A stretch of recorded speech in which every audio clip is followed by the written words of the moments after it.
What's up mga kapuso? Narito po ang mga kapanapanabik na ganap dito lamang po sa Born to Shine. Buti na lang talaga mga kapuso, ibinalik ni Nancy dito kay Jenny ang nakita niyang album na kay Megan na may pangalan si Jenny, kung kaya't dito nga nalaman ni Minchi at Bana na ninakaw nga ni Dara at Megan, o si Dara nga mismo ang nagnakaw dito sa album ni Jenny dahil nga nandoon sa opisina ito noon ni Freddy Grande mga kapuso.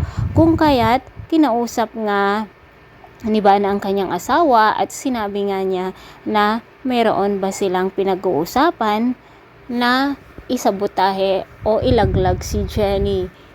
Ano daw kaya ang plano nitong si Dara? Bakit nakikipagkita siya dito kay Freddy? Sinabi naman ni Freddy na kung ano man ang plano ni Dara ay hindi ito mangyayari. Dahil nga sinabi naman ni Freddy kay Dara na hindi niya magagawang ilaglag si Jenny sapagkat ito lang ang hiniling ng kanyang asawa na si Bana, at sa buong buhay daw o mula nung nagpakasal sila ay ngayon lamang daw siya humiling ng ganitong pabor mga kapuso.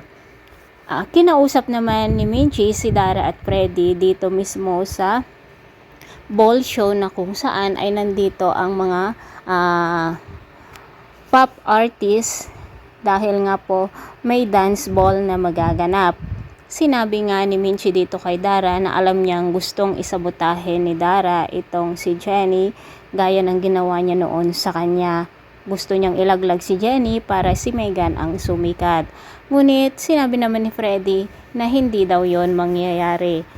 Habang nagpo-photoshoot pa nga itong si Jenny ay umagaw ng eksena si Megan at napansin nga nitong si Akira na nanginginig na sa galit si Jenny, kung kaya't agad niyang kinuha dito sa stage mga kapuso. Makikita naman sa mukha ni Nate ang pagsiselos dito sa nakikita niyang samahan ni Jenny at Akira. Nadulas nga si Megan dito mismo sa stage at sinabi pa niya na inapakan daw siya nitong si Jenny. Napaka walang modo talaga itong si Megan, no mga kapuso. Hindi na siya nahiya sa mismong entablado pa talaga. Samantala mga kapuso, dumating na nga rin si Bana at eto na nga, napanood nga nila ang lahat ang pagkanta nitong si Nate, at ang kapareha nga ni Nate ang walang iba kundi ang leader ng Nixie ngayon.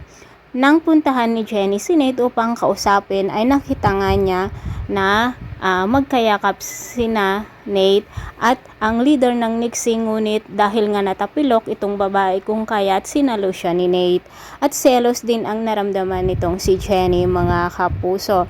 Natapos habang sumasayaw nga sina Jenny at Nate, sinabi nga ni Nate na mukhang masaya na nga si Jenny dito kay Akira. Sinabi naman ni Jenny na si Akira daw ang nandoon noong kailangan niya ito dahil hindi daw ito nang iiwan. Sinabi naman ni Jenny dito kay Nate na bagay daw si Nate at ang leader nitong Nixie. Mga kapuso, si Jenny nga po ang aawit at biglang nawala nga po ang audio dito sa stage at may sumabotahe na naman sa kanya mga kapuso. Sino kaya ang sumabotahe dito sa sound system kung bakit nawala na ang sound habang umaawit si Jenny? Ito ay pakana na naman kaya ni Dara? Pakatutukan po natin lagi mga kapusong bawat eksena dito lamang po sa Born to Shine. Hanggang kailan din kaya maitatago ni Dara at Freddy ang kanilang relasyon dito kay Bana at sa mga tao? Maraming salamat. God bless.